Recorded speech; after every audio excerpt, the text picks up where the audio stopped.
Strategy: choosing a niche. I promised in the last video that we were going to go to some rather different places in this training.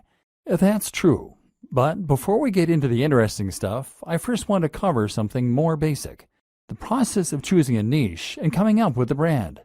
What you might not realize is that this is actually one of the most important aspects of being a successful blogger.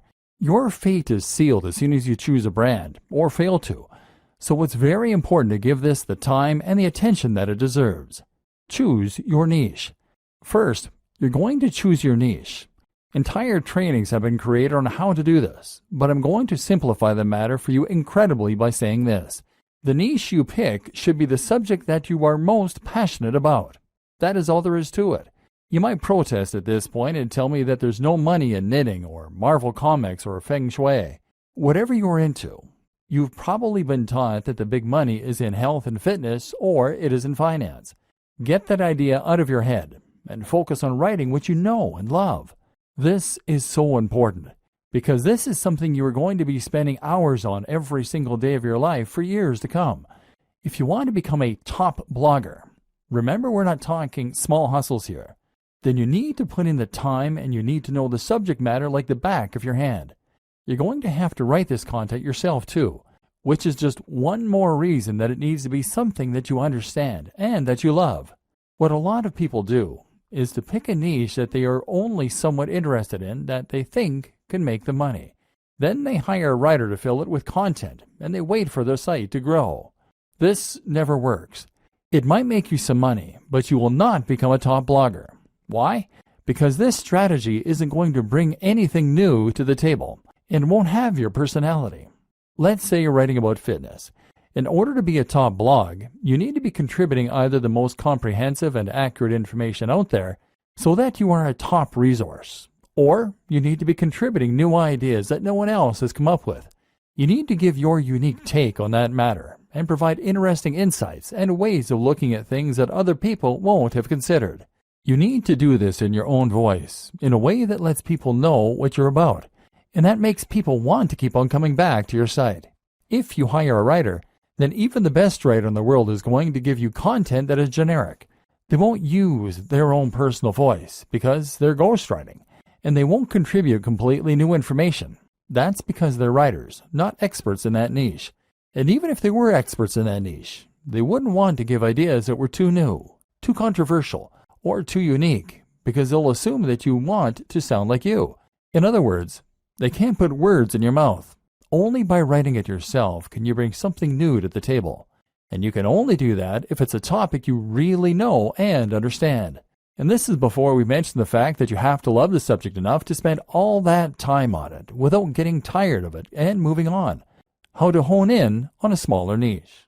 But what do you do if the niche that you know is not one you can realistically succeed in? What if it is either too big or too small? A niche that is too big might be something like bodybuilding. This is a massive niche, and it's an industry that has huge amounts of cash poured into it all the time.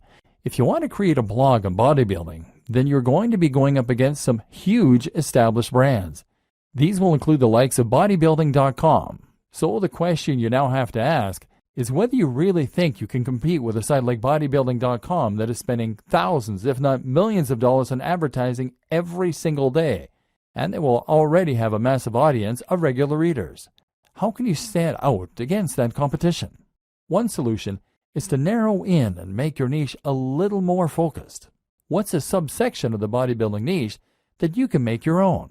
I've seen entire blogs on how to work your calves before, aimed at people who aren't happy with the size of their calves.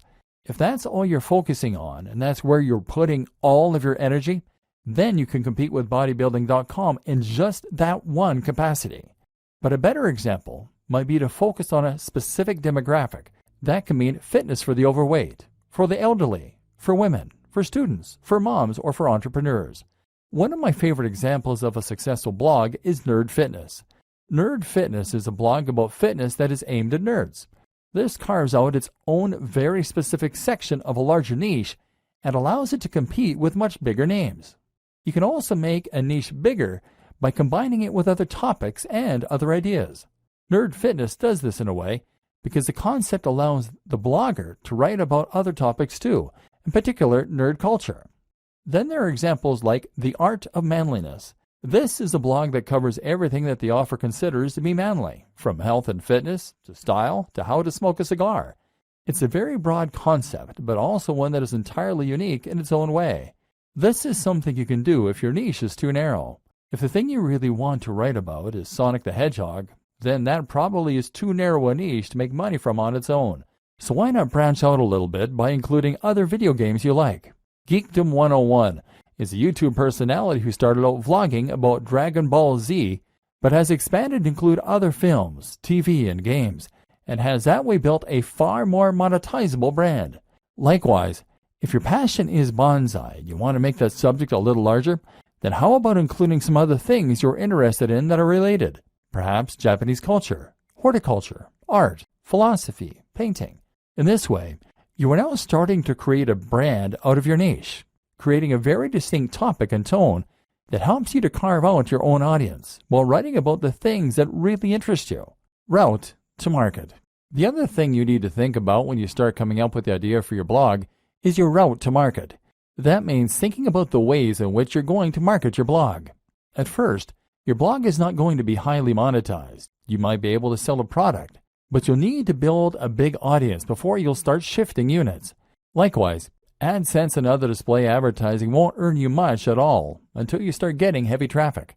So that means you really can't afford to pay for your advertising to begin with. And that in turn means you need to find ways to market yourself for free. A route to market is a direct channel you have to your target audience. Your target audience is your persona, the imaginary person for whom your site has been designed. You need to know what kind of person this person is and where they can be found. Then you need a way you can reach them for free.